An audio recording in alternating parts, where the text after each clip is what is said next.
Hi, everybody. Welcome to the Paramore podcast. Podcast number 1565. Exactly. So, like he said, this week we are covering Paramore.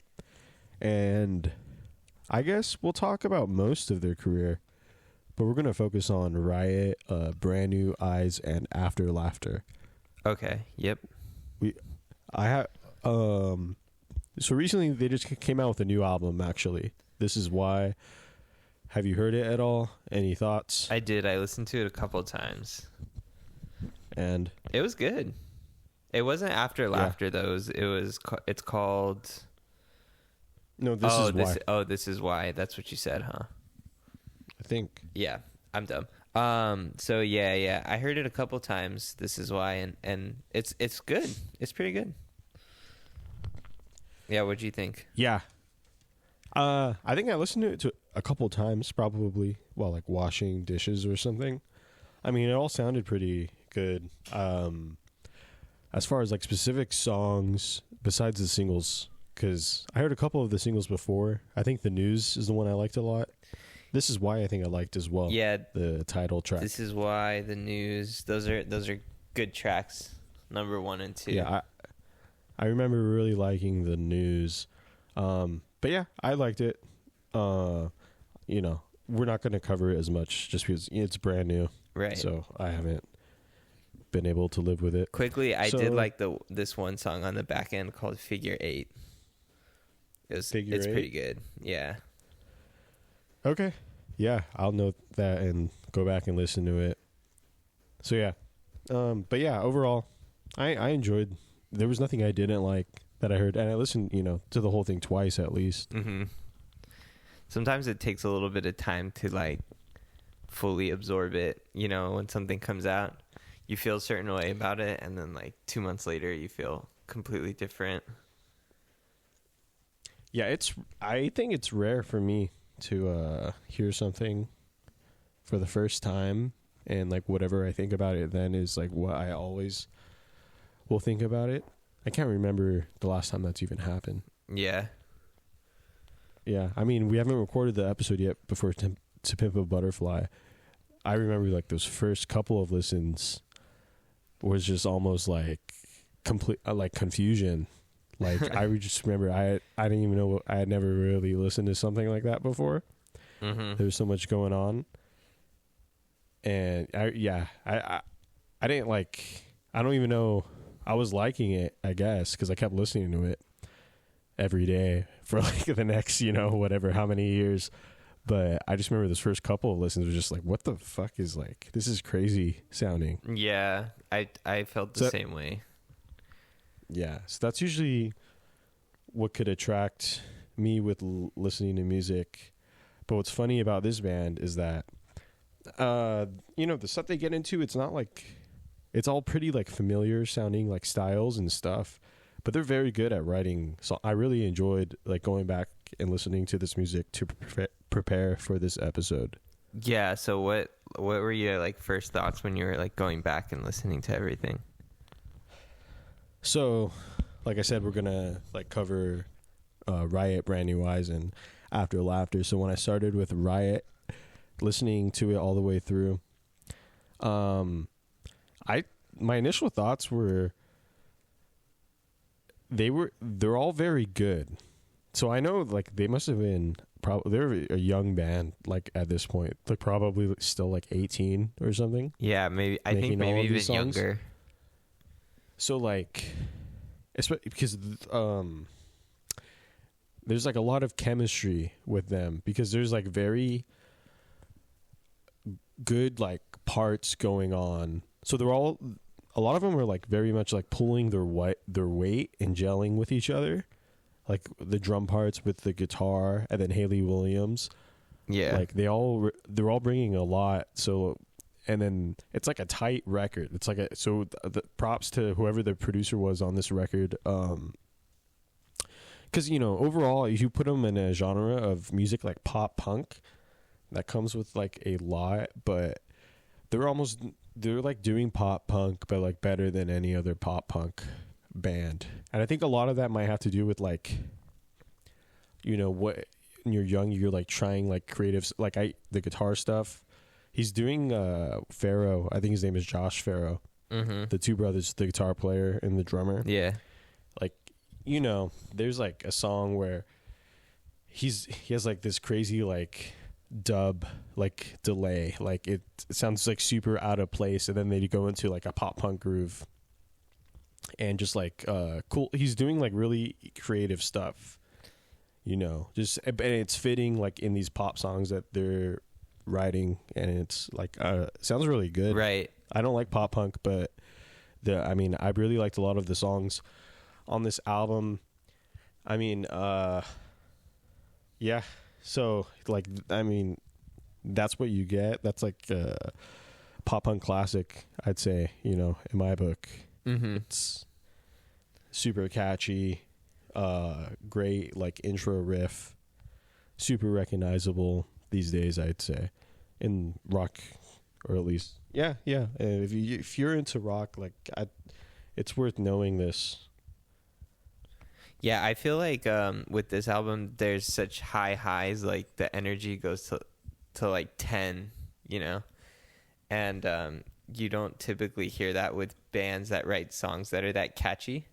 They usually don't get that heavy like as well. So it's kind of cool hearing like a mix of pop punk that's like doesn't like hit any like cheesy tropes or anything. It's just like good pop songs with like heavy elements, and it sounds really cool.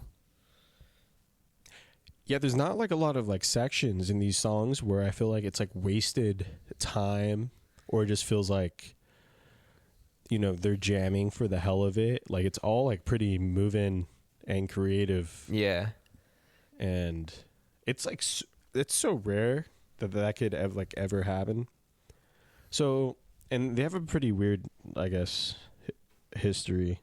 'Cause like their first album came out in 2005. Yeah. So they must have been like fucking 16 or whatever while making that shit. Yeah, that one's pretty good too. Yeah, Pressure. That's a, you know, I'd say another like pop punk classic. Mm-hmm. But like, it's so rare that your high school band or whatever, like, is the band that gets big. I guess Hayley Williams got signed by Atlantic when she was 14. Yeah. And then they wanted to make her like a pop singer, and then she was like, no, like I have this really good band, and like I don't want to like become like a basic pop singer. I want to like try to, you know, write good songs with my band. And then that's how Paramore kind of got started. Props to her, because if somebody came to me, like a talented singer, you know, because she must have been, I guess, talented. Well, she is talented, you know, but at that time, in as a recommendation to put them in the direction of like they could either like work with producers, like pop producers at Atlantic Records, or write these songs with a pop punk band, I would 100% choose the pop producers over. I'd be like, I hate pop punk, get that shit out of here. Yeah, to like YOLO it with your band, like, you know, it could go wrong quick, and then you owe the record label a lot of money. Yeah. But I think her and the guitar player had written like a couple of songs that convinced them. But even then, one of the songs ends up on the second album, Hallelujah. Okay. Which is, I guess, one of the songs that kind of let her, you know, do it with the band. And then that causes a lot of problems later on, which I guess we'll get into after the first couple of albums when they do the little split. Yeah. I honestly, I watched a couple of videos on the lineage of how they split up and got new members, but it's still pretty confusing. Yeah, because there's like members moving in and out. So, okay, if I could do it in less than a minute, maybe. Go for it. So Paramore, Hayley, you know, as you said, gets signed. She has a band. Band consists of brothers which are the drummer and guitar player, and then a second guitar player, Taylor, and then a bass player. Do not know his name at the time, but during the recording of the first album, I think the bass player left for some reason. Right. You know, he quit. Who knows? They're like 18. He could have been like gotten a job at the bowling alley or something. You know? Yeah. Like you're in a pop punk band in like Tennessee. Damn. Like that guy really. But fucked anyway, up. well, he came back. Oh, okay. So okay. He made, he was there for all the stuff, for all the hits, but so that's why it's confusing, you know, because there's members popping in and out. So I'm not sure what point he came back, but he was there for RIot and everything. So it was like that piece, like that core group. That's like the core Paramore group for basically the first 3 albums. And then I'm sure you remember when the brothers left. Do you remember when that happened? Kind of. Not really, actually. To be honest, a lot of this stuff was new to me, other than like the songs off of RIot and some of their bigger ones. So I'm sure we've passed a minute by now, but anyway, after Brand New Eyes, they toured it.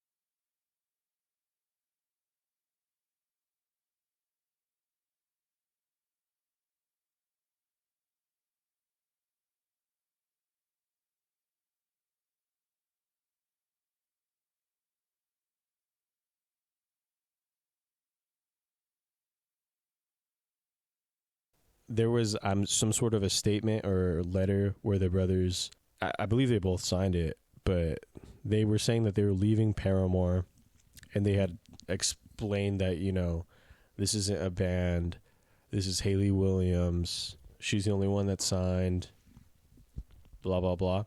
Yeah. So they left the group, and she had kind of countered whatever they said, saying that, you know, it's always been a band.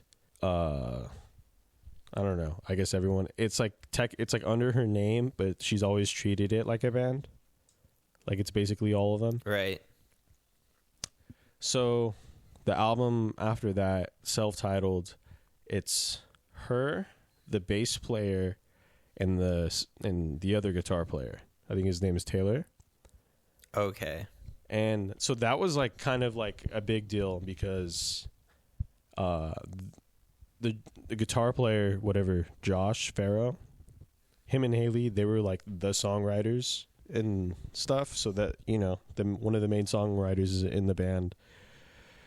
And I remember when the first single came out, it was like, I didn't personally love it. She Ain't It Fun or no. That was I think that just you heard that when the album came out. Oh, okay. Yeah, because that one like slowly crept up into a hit, like not until like a year later or something, or like over a year later. That was like one of the only times I could like for sure say, you know, you hear like a song before it becomes a hit. Yeah. Yeah. But anyway, I remember like not loving that first single.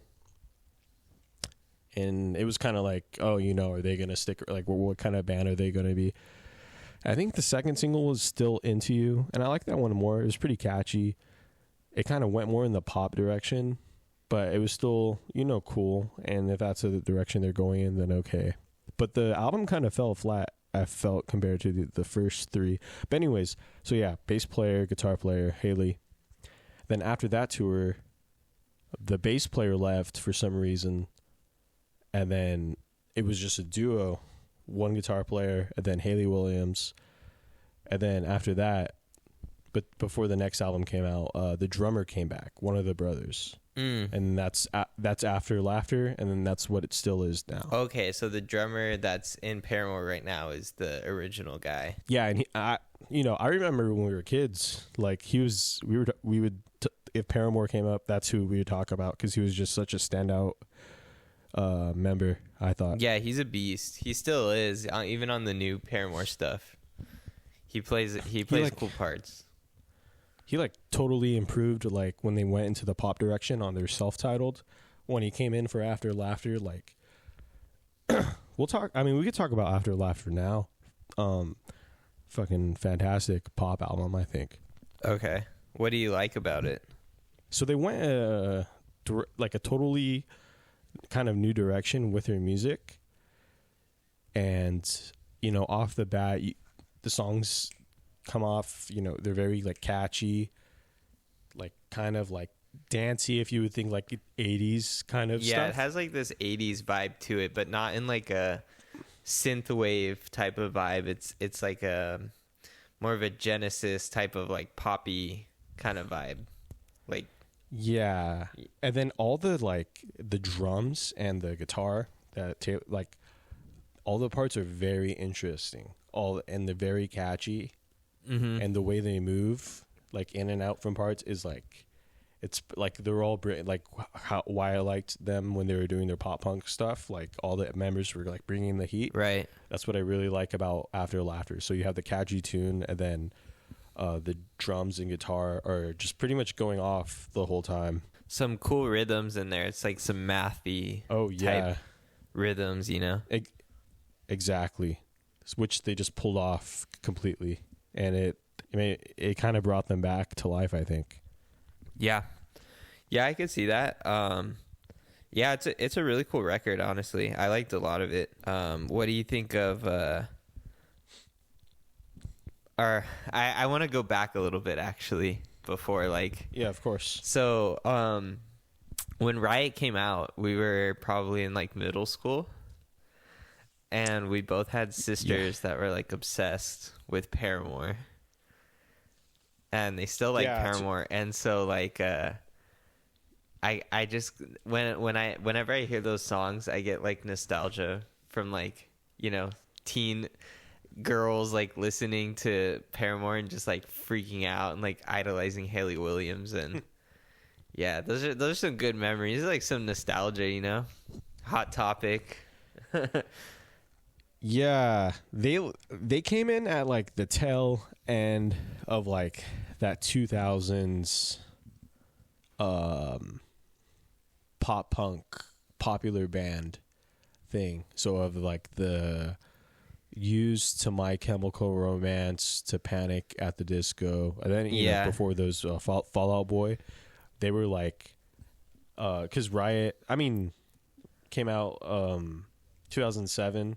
So they like took it from there until they stopped playing pop punk, I guess. And there hasn't been any big pop punk since, I think, right?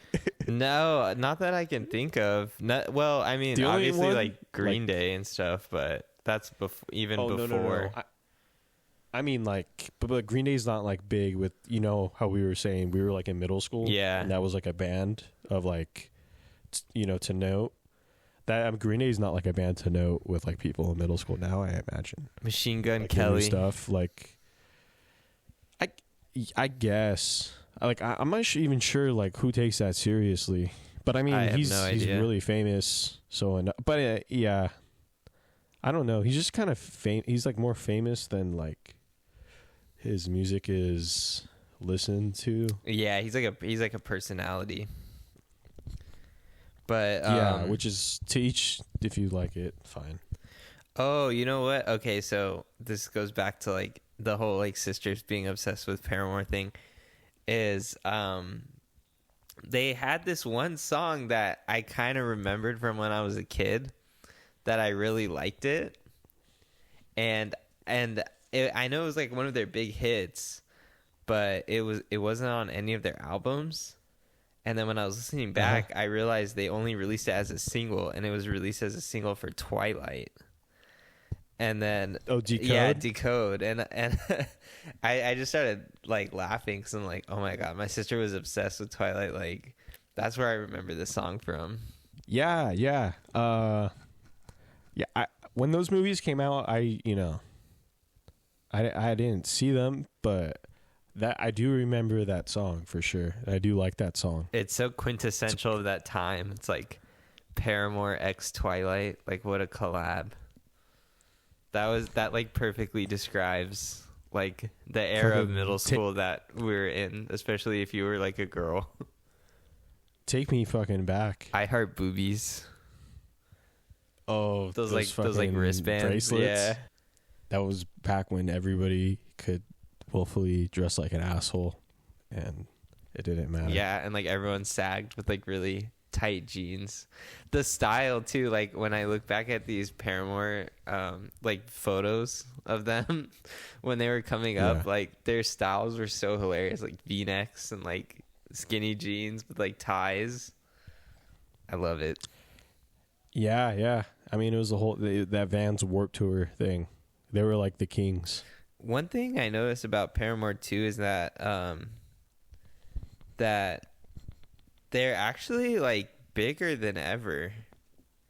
'Cause yes, on Spotify it says they're 265th in the world, and I was like, what? But yeah, I mean they're just like huge.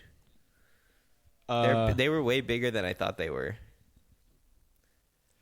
I think that last album had a lot to do with it.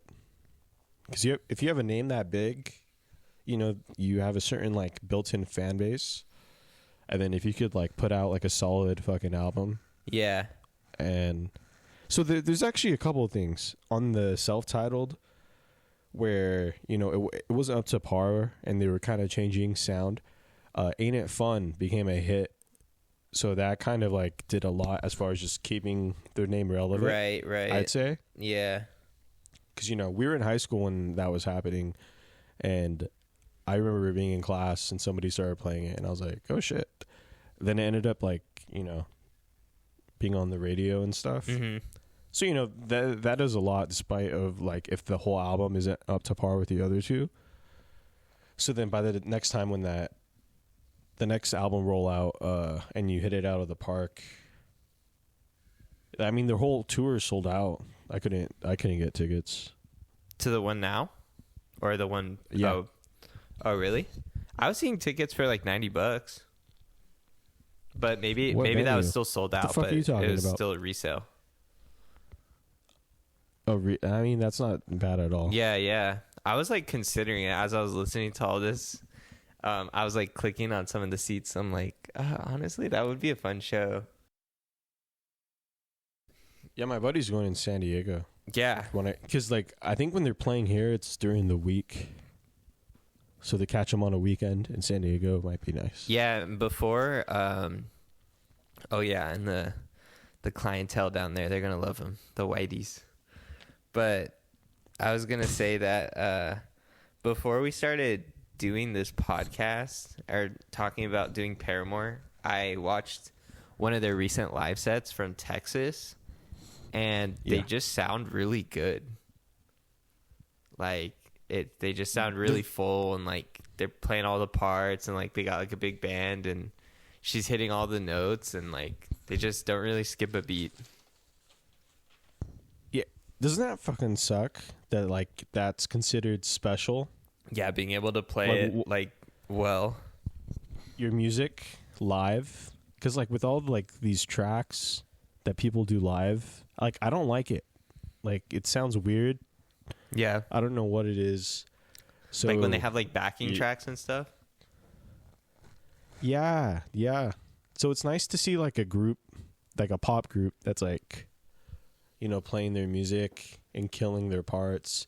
And Haley Williams has like a great voice. Yeah. And puts on a great show. I'd really like to go see them this upcoming tour. True. Maybe we'll. But yeah.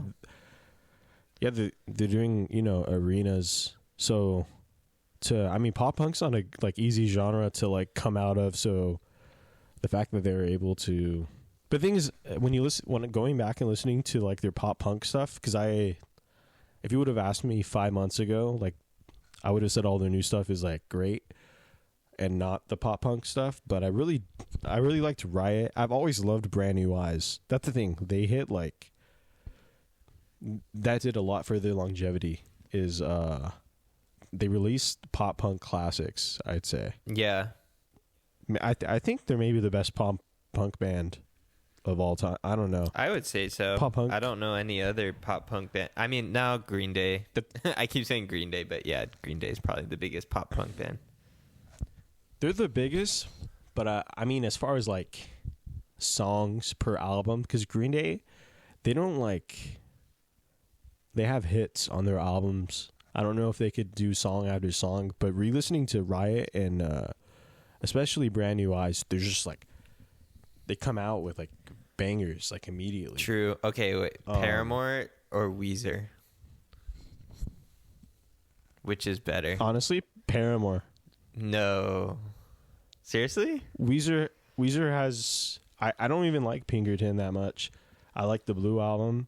But then other than that, it's like scattered hits. Paramore, I mean, song for song, Riot, you know, at least half the album's great. Yeah. Brand New Eyes, most of the album, if not all, really great. I love After Laughter, and then there's hits scattered on the other two albums. So, I mean, that's just more songs to me. Right. I think if you go through Weezer's song by songs, you'd be surprised how many big songs they have. You know, but I guess I could see it going either way. I prefer Weezer, but I also like Paramore a lot too. Like Paramore does have like a lot of big hits, but I mean some songs I wouldn't say that they're bad. They're actually really good. But some of the Paramore songs, like I definitely hadn't heard them before. It's not like as lean as like System of a Down or something, you know. Okay, because I went through a Paramore like phase. Actually, when they came out with their self-titled, the album that wasn't as good, I went back and listened to Brand New Eyes and Riot, and Brand New Eyes especially I got very into, actually because of Decode. Oh, okay. I heard Decode kind of in a nostalgic way. Yeah. And I was like, oh, that's good. And honestly, going back, there's a few of these songs that I had to play in bands and I totally forgot about. Yeah. And it just, I was like, yeah, I just not heard the song in a long time. Like Crush. That reminded me. I remember that. That came on during Riot and it hit me. It hit me in a weird, as I have not heard this song in like 10 years or something more. And it was just, it's not even close to my favorite song on that album, but I felt that way about That's What You Get. I actually really like that song. Yeah. That's like one of my favorite Paramore songs. But when I listened to it, I was like, oh damn, like it all came back. The I Heart Boobies came back. But yeah, it's sick. That's interesting to me that you like Brand New Eyes. I felt like it was their most refined. I felt like the songs on there were definitely the most like well crafted. But for me, it didn't really hit like the same way that like their first two did, or even their last two, like their newest ones. But like it was more like kind of like slower ballad type songs, and I was just like low key I was a little bored at the end. Oh yeah.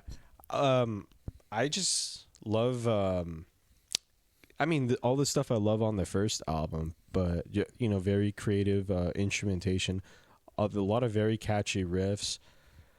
The first song I think is freaking like great.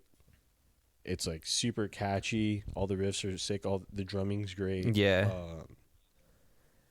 I don't know. Great song. Ignorance.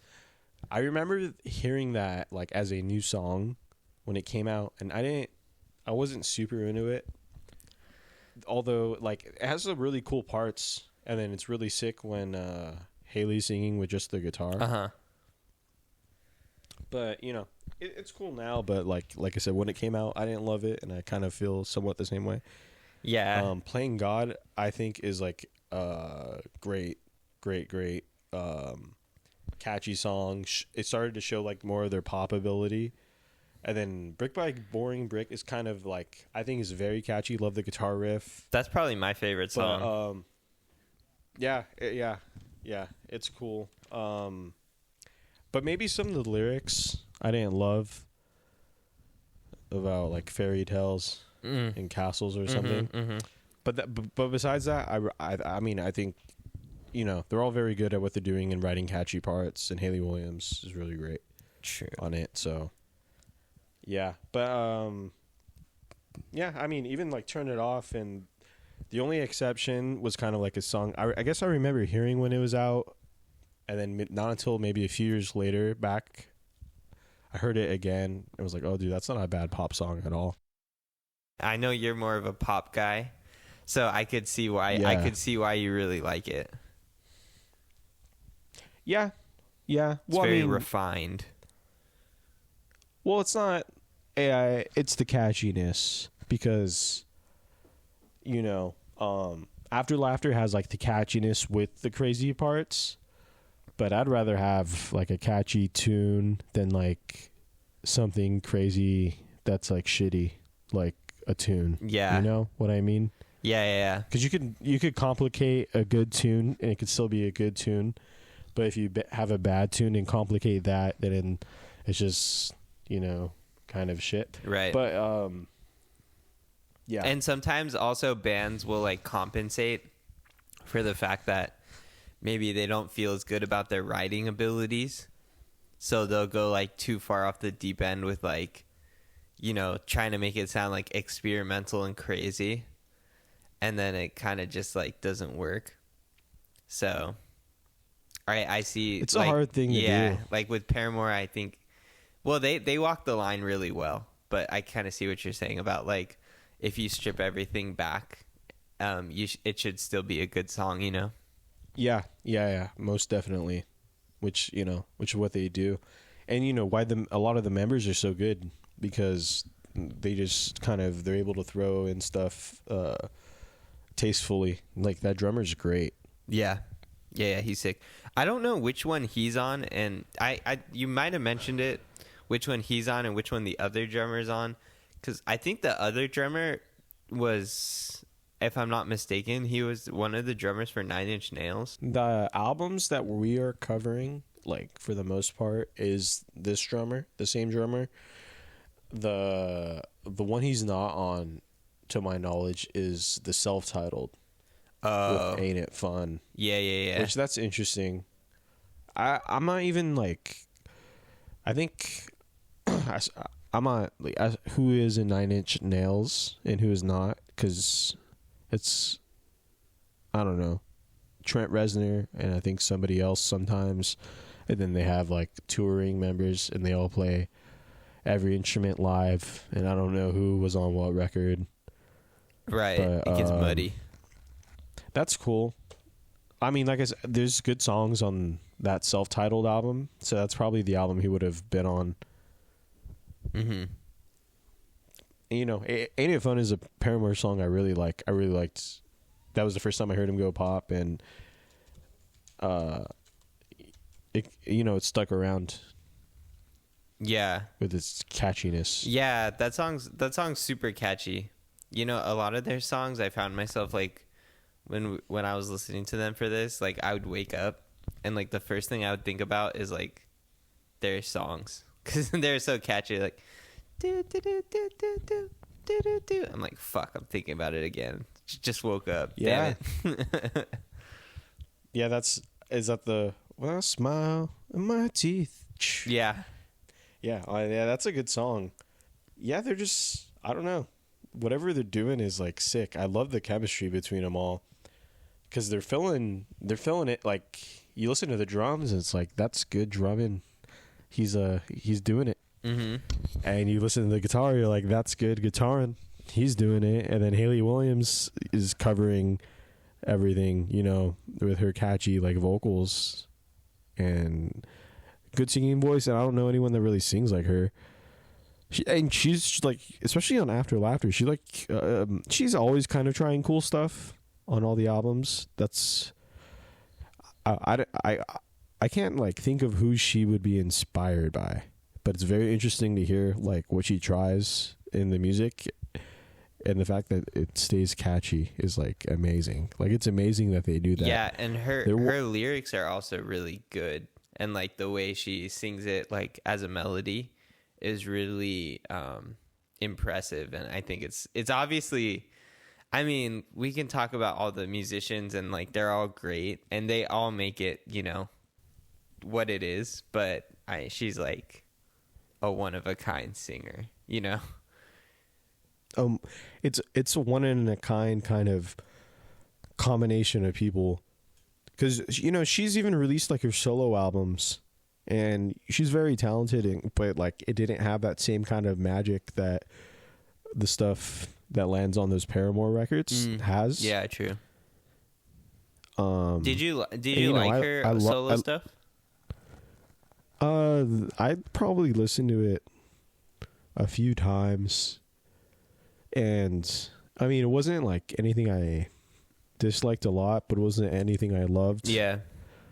It just kind of seemed more indie, kind of like, you know, her over Radiohead-esque type stuff. Yeah, it's kind of Radioheady.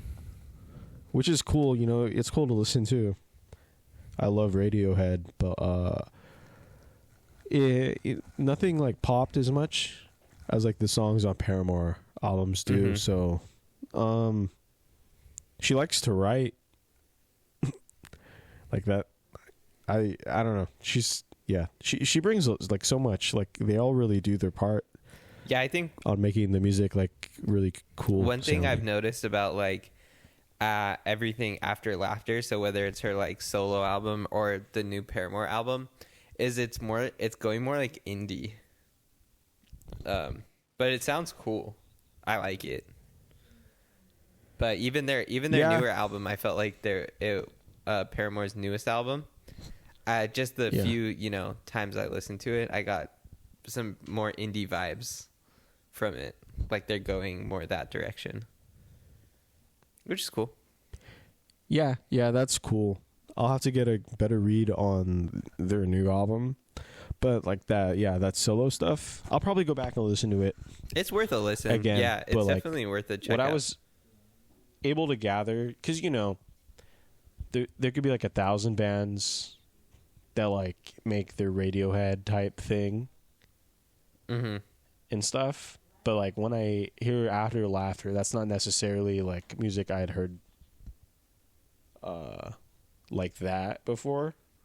Even though, you know, there's familiar stuff, but as far as the parts that they're playing and the way that they're doing it, I mean, that's like, it was really creative and thought. And, you know, you could hear like the math like influence, but then to write like those pop songs, like it all just like, it just gelled in a way that those solo albums did not for me. Yeah, I could see that.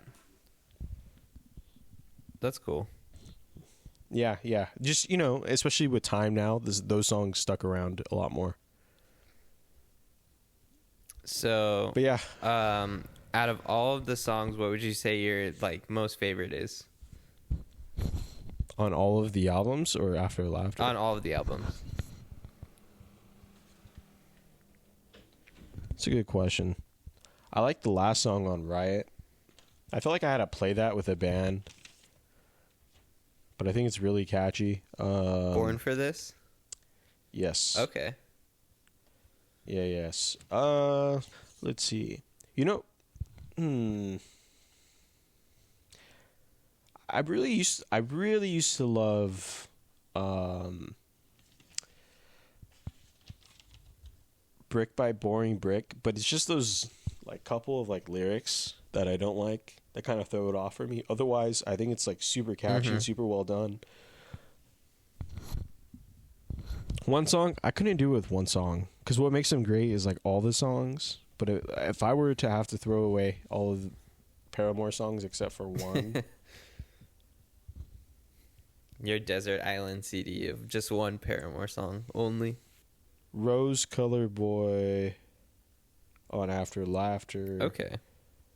That's an interesting choice. Good. I think. No, I'm going through like which one it would be on each album. Maybe Playing God on the third album. Pressure's great too. I'll say Brick by Boring Brick. Yeah, that's a solid one. Oh, fuck, no. Decode. Oh, yeah. Yeah, I would probably say that one, too. That one's the most Decode. listenable if I had to, like, only have one.